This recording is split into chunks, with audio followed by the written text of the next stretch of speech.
Welcome guys, I'm TJ. Welcome to New Zealand Mysteries. We are a community who want to bring awareness to missing persons and unsolved murders, mainly in New Zealand, but some stories from around the world as well. Sorry about my audio, but I don't have any flash equipment or anything. I'm just using my laptop. Hopefully in time I can upgrade and it will sound better. Links to our Facebook page and website are in the description box below. That's where you'll also find my email and links to all my sources that I've used for this. I'm a one-woman operation, so if you'd like to support the channel, it would be greatly appreciated. And links to that are also in the description box. Any help is fantastic. If you like the content, remember to click the subscribe button, and when it pops up, choose all, so you'll be notified when there's another episode being released, and share and like, that would be nice as well. Okay, quickly, I just want to say my disclaimer. I don't mean any disrespect or hurt genuinely to anyone, to any family members or people that have been involved in these cases. It's all just information that I've found online, and I'm putting it all together into one video. My aim is to raise awareness to those cases. I don't want the victims' stories to be forgotten. They deserve to be heard. And that's what I want to do. A lot of these stories just need to be seen by the right person or the right people.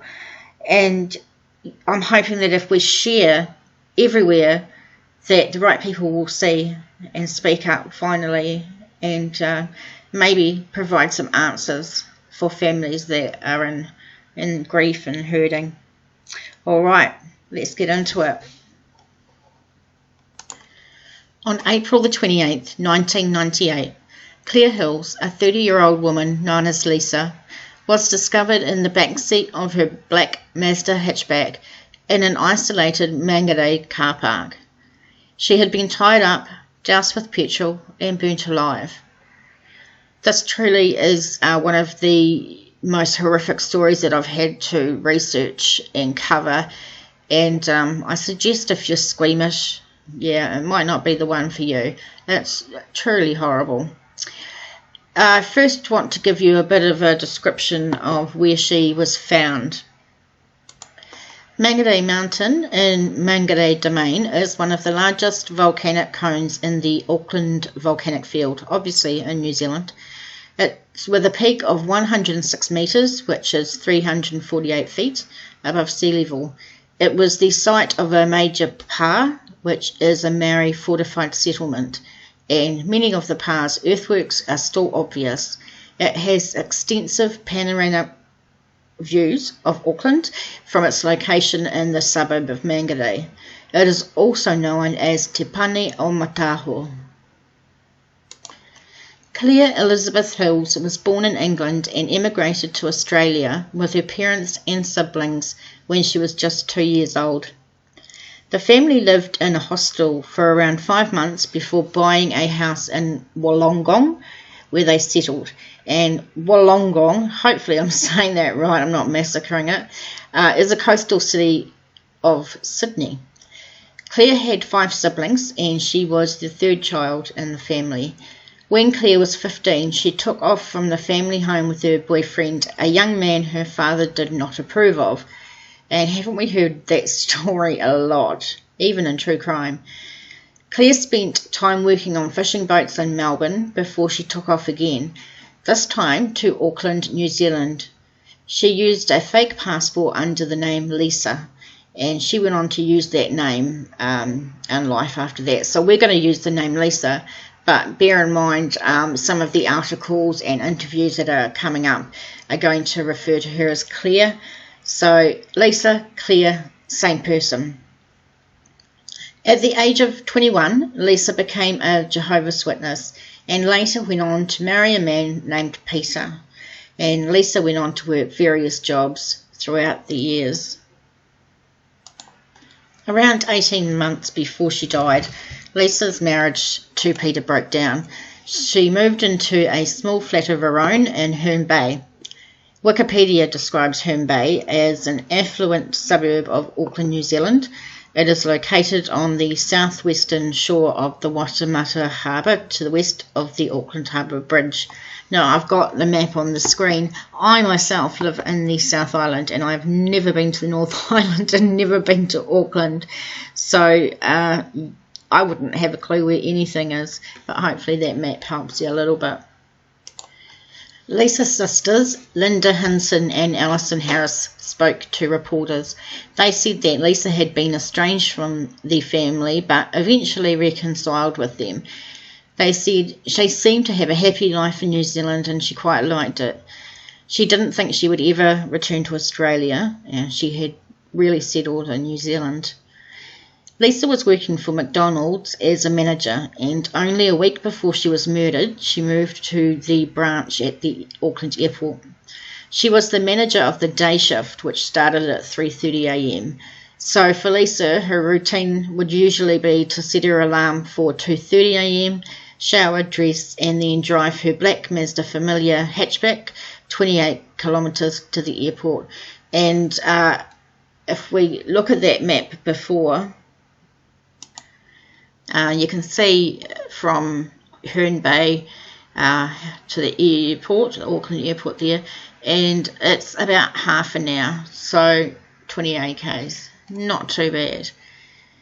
At 6:30, oh, actually before that, the day that Lisa was killed, she was going back to work after 2 rostered days off. Then at 6:31 a.m. on the 28th of April, firefighters responded to a car fire at Mangere Mountain. Their response was initially delayed by a police officer who took the initial 111 call, and he failed to action it. But when fire crews did get there, they managed to put out the fire in just over 5 minutes. When a senior fire officer approached the car, he could make out a charred body in the back seat. Police were called and they launched a homicide investigation. Lisa was identified as the victim through dental records, and police found her McDonald's staff name tag, which had survived the fire, in the back of her car. From then on, the investigation was called Operation Hills. A post-mortem was performed on Lisa's body. It revealed that Lisa was alive when her car was set on fire, but most probably, hopefully, she was unconscious. The pathologist found that her lungs were heat damaged and full of soot. She had numerous fractures to her skull and the bones around her throat. The pathologist was unable to determine if these injuries were caused by the fire or as a result of an earlier assault. There was also evidence that Lisa had been sexually assaulted. Lisa's official cause of death was listed as carbon monoxide poisoning. Police appealed to the public for any sightings of Lisa's black Mazda Familia between 3 a.m. and 6 a.m. that morning. They revealed also that the fuel used to ignite the fire must have been sourced by the killer. There had been nothing around the car that was found that could have been used to set the vehicle on fire. That means that the killer probably had to have gone to a service station to buy fuel in like a container or stolen it. Police also revealed that Lisa had a steering wheel lock she used regularly to secure her car, and that was missing. So police believed the killer took it, and if they found the steering wheel lock, they would find the killer. But that was never found. We'll talk about a couple of witnesses. There was a woman who had witnessed the incident, and she spoke publicly for the first time in an article for the Herald on Sunday. The links are below. She said, "I won't forget it. I was going to the mountain at about 5:45 a.m. and as I got closer, I saw a man moving around a car at the soccer club. The next thing I saw, the thing go up in flames. I just stood there and watched it. It was like an inferno." She goes, "I remember as I stood there thinking, if someone was in that car, there'd be no way anyone could get near it to help them. The whole thing was engulfed in flames like a furnace." She goes on to say, The person ran away. He didn't know I was there. He ran straight towards me. Then he realised I was there. He just stopped and we eyeballed each other for a minute. Then he turned and ran back the same way he had come. She said he definitely got a fright to see me. The woman went to a nearby property and asked a man there to ring 111. The woman said that later that day about 3 p.m, that man called her at work to tell her that there had been a body in that car. She said, when he told me that, I felt sick. It wasn't nice. I tried to keep the vision of that man in my mind just in case. I don't know how this poor woman stayed at work that day with that on her mind. That's awful. And I'd say she's going to remember this for the rest of her life. That's so tragic. Absolutely horrible. There were 3 other people reported that see a man of similar description not long after Lisa's car was in flames. There was a jogger at the domain that saw the man run away. There was a taxi driver on the motorway, and he said a man ran out in front of his car. And another motorist saw a man walking towards the Mangere Bridge shops. The descriptions from the witnesses helped police to create a sketch of the killer. Mr. Muaulu, who was 18 at the time, was the duty manager at McDonald's the night before Lisa's murder, and he spoke to the Herald on Sunday. Now, for this part, I'm going to just call him Mr. M because I'm going to just crucify that name, and I don't want to cause any disrespect to anyone by saying it improperly. So Mr. M said that he had called Lisa the night before to discuss stock. He said, I called her about 9:45 p.m. I forgot that she was supposed to be starting work at 3:30 a.m. I needed permission to give this other store our stock. We had a quick conversation and that was it. Everything seemed normal. He says, I knew her as Lisa. She wasn't there long, meaning at the airport branch, before the incident happened. I remember that day very clearly. Mr. M was woken up at 3:30 a.m. on that morning of the 28th of April by a phone call. He says it was the store calling to say that Lisa hadn't shown up for work. I was getting in trouble because they thought that she must have called in sick and that I'd forgotten to leave a message. Poor bugger. Later that morning, the cops arrived at my house, he said. They had found Lisa's car burned out at Mangere Mountain. They were trying to find out what conversation I'd had with her the night before. Police updated Mr. M during the day. First they told him that they had found something of interest in the burnt out car. Then later they confirmed that the something of interest was Lisa's body. Mr. M says, I was really upset. I just couldn't believe it. That poor boy was only 18 and I guarantee that he spent his life remembering this. You know, that's just awful. There have been suspects named over the years and many have been investigated. Lisa's estranged husband Peter was looked at, obviously. The husband or ex-husband, boyfriend, whatever, always getting looked at. Police also looked at a recidivist rapist called William Mokaraka.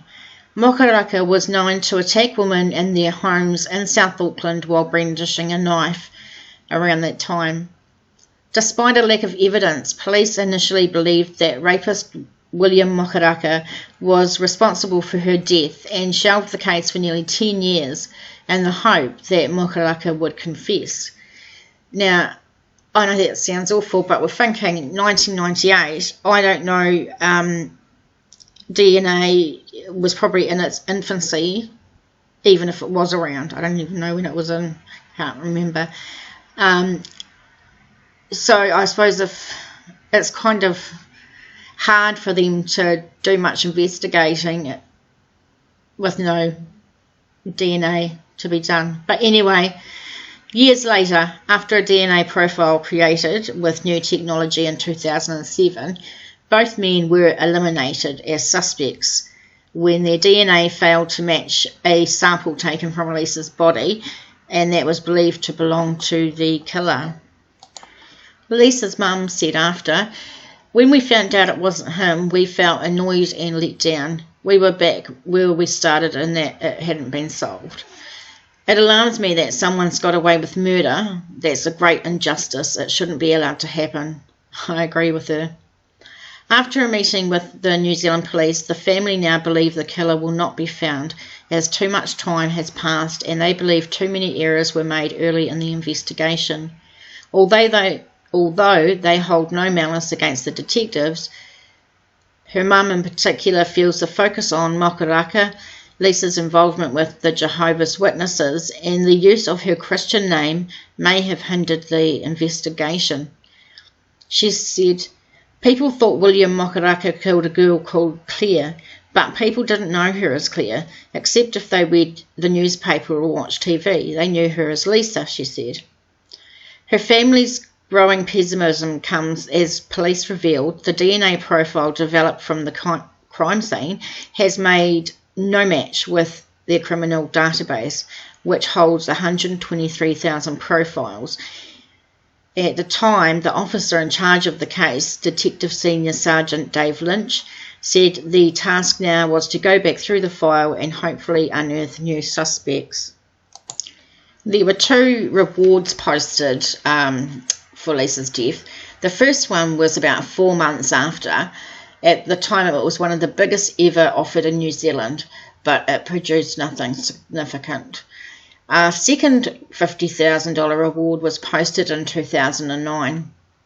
It read, "A reward of $50,000 will be paid for material, information or evidence which leads to the conviction of any person or persons responsible for the murder of Claire Hills.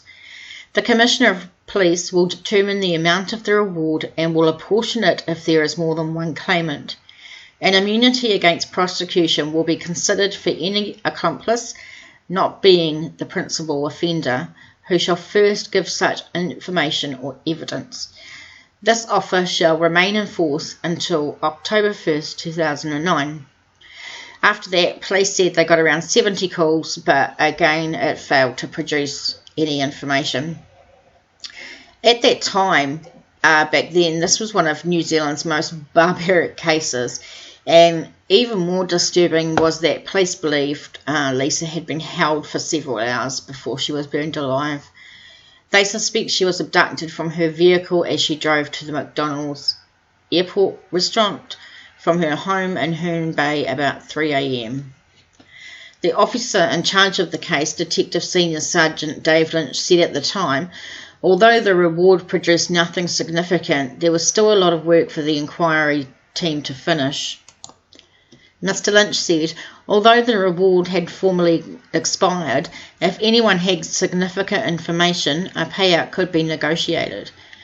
He said there would certainly be an opportunity for someone who was financially motivated to collect it in the future. Miss Hills had nothing bad or criminal in her past, and Mr. Lynch said her family deserved the peace and comfort they would get by solving the crime. Any accomplice offering information would not be prosecuted, providing he or she was not the principal offender. You know, I would have thought if with the offer of immunity, or even before that, the reward, you think someone would have come forward for that, but obviously no one did. In June 2000, it was revealed that police had told Lisa's family that they knew who killed her, but did not have enough evidence for an arrest. Lois Green, Lisa's mum, who lives south of Sydney, said she thought of her daughter every day. She had taken hope from the frank letter from the officer in charge of the inquiry at this time, Detective Senior Sergeant Dale Candy of Otahuhu, who had taken a fresh look at the case. Lois said, I know it sounds a bit weird, but it is some consolation that they know who has done it and can keep their eye on them. They're just waiting for a slip-up or some more evidence to come in. In the letter, Detective Senior Sergeant Candy said a team of experienced detectives had reviewed every facet of the investigation to establish its competency. In all of the inquiries completed to date by the homicide team and the review team, she said, I am confident that the inquiry has unravelled our offender. Unfortunately, evidentially, we are a long way removed from being able to A, become focused solely on that offender, or B, constructively calling the offender to account for the actions. The restrictions unfortunately faced by staff on this inquiry rate amongst the highest on any homicide experienced in New Zealand. She told the New Zealand Herald that the letter was meant for the family as a message of hope. Candy stated, after a year's investigation, we have a good understanding or suspicion of what has occurred, but we are clearly not in a position to lay a charge, otherwise we would, she said. She goes on, Detective Senior Sergeant Candy said she believed the killer was a stranger to Claire, that he had some link to the Mangere area and that others may have been involved in the initial abduction. She believed it was an opportunistic crime and her biggest fear was that the killer or killers would strike again. One of Lisa's close friends at the time said she suspected Lisa had been abducted either as she arrived at the airport or possibly after being flagged down by the offender pretending to be a stranded motorist. I have problems with this letter. I've never heard of such a letter. It's really good that the family took it as hope or, a good thing. It was a good thing for them. But I don't understand. It makes me really uncomfortable. If they know the killer, they know who it is, they've got DNA, why can't they get DNA of the killer to match it? I don't know if I've watched too much telly, but on TV they can follow him and get DNA from a smoke bud or a coffee cup or go through his rubbish or something. I don't know. It just doesn't sit well with me. It's just something weird about it. But the important thing is it made the family feel better. So that is definitely the most important thing. In April 2018, an article was published by the Herald on Sunday.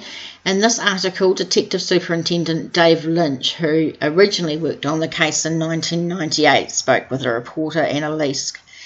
When Lynch was asked about the DNA they had, he wouldn't disclose more about the sample, saying, it's something only police and the offender know about. He wants to keep that card close to his chest, along with a couple of other aspects of the investigation. But everything else the police knew about the murder had been shared publicly numerous times in a bid to flush out the person responsible. Detective Lynch said, from the time Claire got up around 2:30 a.m. to when her car caught fire up at the mountain, those 2 to 3 hours are an unknown for us, and the key to advancing the investigation is to fill in that window of time. He said that signing by the witness, the woman, is the only solid piece of information we have around who is directly connected with Claire's murder. He says there's a range of scenarios. One is that Claire was known to the killer, and the other was that she was the subject of a random attack, and how that attack occurred and where is obviously very much a focus of the investigation. He says, I'm still convinced there's a person or small group out there that know or have some very strong suspicions around what happened. I always hold out hope that one day someone will pick up that phone. He goes on, we don't need much. All we need is names. We do have the DNA profile to work with, and we are able to give assurance of confidentiality around information people are prepared to give us. That DNA profile has failed to match anyone in the New Zealand database, and that's made of people who have given samples after being arrested for criminal offending. Does this mean to me, so has the guy just never got in trouble ever again? I don't know. I watch a lot of true crime, and I'm sure you guys do too, and usually they don't just stick to one thing, they do more. But he's never been arrested. They've never had to take his DNA. You'd think that it must be really hard for him to stay under the radar for over 20 years. Does that mean he's left the country? I don't know. Police have also searched the Australian database and are now investigating what other overseas databases might be available. Lynch says, 20 years is a long time. We've got a family living in another country still looking for answers about what happened to Claire. It's not too late to give us a call. Lisa's family, however, have given up hope that her killer will never be found or ever be found, and I find that extremely sad. Lisa's two sisters, Linda Hinson and Alison Harris, spoke to reporters at the Herald on Sunday. Harris said the chances of it ever getting solved are really slim. It makes us really upset that someone's walking around who has gotten away with murder. The impact you can't even describe, that much violence and no answers. She says, I don't think you ever accept it. You know it's happened and you get on with it, but it's always there. She goes on, why did you do this? Why did my sister suffer such a horrific death? Lisa's sisters believe that she was killed in a random attack. Hinson said, Claire was in the wrong place at the wrong time. She was a good human being. She didn't deserve that. For whatever reason, they decided to murder her. She didn't deserve to die like that. Definitely didn't. Lisa's mum, well, Harris said her mother doesn't like to talk about it too much. She thinks that it has happened, nothing's going to change, and she has resigned herself to the fact that she is not going to find out what happened to Claire in her lifetime. I find that's just so incredibly sad. We've got no hope, they say, at all, and that it's going to be solved. It breaks my heart. It really breaks my heart that they've just absolutely given up. It must be such an awful feeling of hopelessness. She goes on to say, anniversaries, birthdays and Christmases, I think about her then. The horrificness of the crime is always in the back of my mind. Our family is not complete. There won't ever be any closure. She was just 30 years old. She didn't have children yet. She hadn't even lived. The sisters are thankful that the police file remains open and would be open until there was an arrest or resolution. Harris says it helps to think they're still thinking about her, even though there is no one actively working on the file. 20 years is a long time. Unless someone confesses, we will never know what happened. That story just broke my heart. Those poor people just having to go throughout their life and not even just having to know that their sister was murdered or daughter was murdered, but how horrific it was. I don't even know if I could go on if that happened to any of my children. It's just absolutely heartbreaking. And, you know, the reason I do this is because of these families, you know. So please share this, like it, mention it on Facebook, go to our Facebook page, share it from there. I think, you know, New Zealand's got 5 million people. How many of those are on Facebook and YouTube? If we can get it out to as many people as possible and get it into or under the eyes of the right person or the right people that know something, you know that thing, know a name, there may be something small that might help the case. If you know anything, please contact your local police station, or you can ring Crimestoppers anonymously on 0800 555 111. You can also go to Crimestoppers online and anonymously go through them. That's crimestoppers-nz.org. Otherwise, you can just open Google, type in Crimestoppers, and it will magically appear. I want to thank you all for joining me. Thank you so much, and I will see you next week.